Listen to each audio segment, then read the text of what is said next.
മൂന്നാറിൽ വ്യാജരേഖകൾ ഉണ്ടാക്കി നിരവധി തട്ടിപ്പുകൾ നടത്തിയെന്നാണ് ഹൈക്കോടതിയുടെ നിരീക്ഷണം. പട്ടയ വിതരണത്തിലെ വിവരശേഖരണത്തിലെ ഉദ്യോഗസ്ഥർ പരാജയപ്പെട്ടുവെന്ന് അമിക്കസ് ക്യൂറിയും കോടതി അറിയിച്ചു. പ്രിൻസിപ്പൽ സെക്രട്ടറി ഉൾപ്പെടെ ആരും ഒന്നും പരിശോധിക്കുന്നില്ല. റവന്യൂ പ്രിൻസിപ്പൽ സെക്രട്ടറിയുടെ കീഴിൽ സ്പെഷ്യൽ ഓഫീസറെ നിയമിക്കണമെന്നും കോടതി ആവശ്യപ്പെട്ടു. എസ് രാഗിനാണ് വിവരങ്ങളുമായി. രാഗിൻ, മൂന്നാറുമായി ബന്ധപ്പെട്ട് അവിടുത്തെ പട്ടയങ്ങളിലെ കള്ള ഇടപാടുകളുമായി ബന്ധപ്പെട്ട് കോടതിയുടെ ഭാഗത്തും ഗൗരവതരമായ ഇടപെടൽ കഴിഞ്ഞ ദിവസങ്ങളിൽ ഉണ്ടാകുന്നുണ്ടായിരുന്നു. അതിന്റെ തുടർച്ചയായി പുതിയ ഒരു സ്പെഷ്യൽ ഓഫീസറെ നിയമിക്കണം എന്നടക്കമുള്ള എന്തൊക്കെ കർശന നടപടികളാണ് കോടതിയിൽ നിന്നുണ്ടാകുന്നത്? മൂന്നാറിലെ പട്ടയ വിതരണവുമായി ബന്ധപ്പെട്ട് നിരവധി വിമർശനങ്ങൾ കഴിഞ്ഞ ദിവസം തന്നെ ഹൈക്കോടതി ഉന്നയിച്ചിരുന്നു. അതുമായി ബന്ധപ്പെട്ട പല കാര്യങ്ങളും പറഞ്ഞിരുന്നു.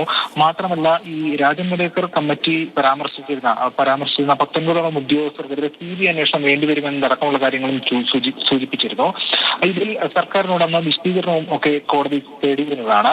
ഇന്ന് കേസ് പരിഗണിച്ച ഘട്ടത്തിലാണ് കോടതി ഇക്കാര്യങ്ങൾ കൂടുതലായി ചില കാര്യങ്ങൾ പറഞ്ഞത്. അതായത് മൂന്നാറിൽ വ്യാജരേഖകൾ ഉണ്ടാക്കി നിരവധി തട്ടിപ്പുകൾ നടത്തിയെന്നാണ് മനസ്സിലാകുന്നത് എന്ന് ഹൈക്കോടതി ഡിവിഷൻ ബെഞ്ച് സൂചിപ്പിച്ചു.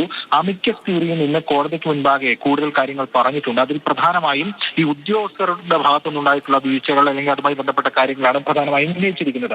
അതിൽ പട്ടയ വിതരണത്തിലെ വിവര ശേഖരണത്തിലെ ഉദ്യോഗസ്ഥർ പരാജയപ്പെട്ടത് അമിക്കസ് ക്യൂറി പറഞ്ഞു. പ്രിൻസിപ്പൽ സെക്രട്ടറി ഉൾപ്പെടെ ആരും ഒന്നും പരിശോധിക്കുന്നില്ല. റവന്യൂ പ്രിൻസിപ്പൽ സെക്രട്ടറിയുടെ കീഴിൽ ഒരു സ്പെഷ്യൽ ഓഫീസറെ നിയമിക്കണമെന്ന കാര്യവും ഈ അമിക്കസ് ക്യൂറി ചൂണ്ടിക്കാണിച്ചിട്ടുണ്ട്. ഈ ഘട്ടത്തിൽ കോടതി പറഞ്ഞത് ഇപ്പോൾ തന്നെ കോടതിക്ക് ചില പരിമിതികളുണ്ട് ഇതുമായി ബന്ധപ്പെട്ട്. പക്ഷേ ഇത്തരം കാര്യങ്ങളൊക്കെ സർക്കാരാണ് ചെയ്യേണ്ടത്, ഗവൺമെന്റിന്റെ ഉത്തരവാദിത്തമാണ് അത് എന്നും ഹൈക്കോടതി ചൂണ്ടിക്കാണിച്ചു. ഇതോടൊപ്പം ഏലം ഭൂമി തരംമാറ്റം അത് എത്രത്തോളം നടന്നിട്ടുണ്ട് ഇപ്പോൾ എന്ന കാര്യവും കോടതി സൂചിപ്പിച്ചിട്ടുണ്ട്.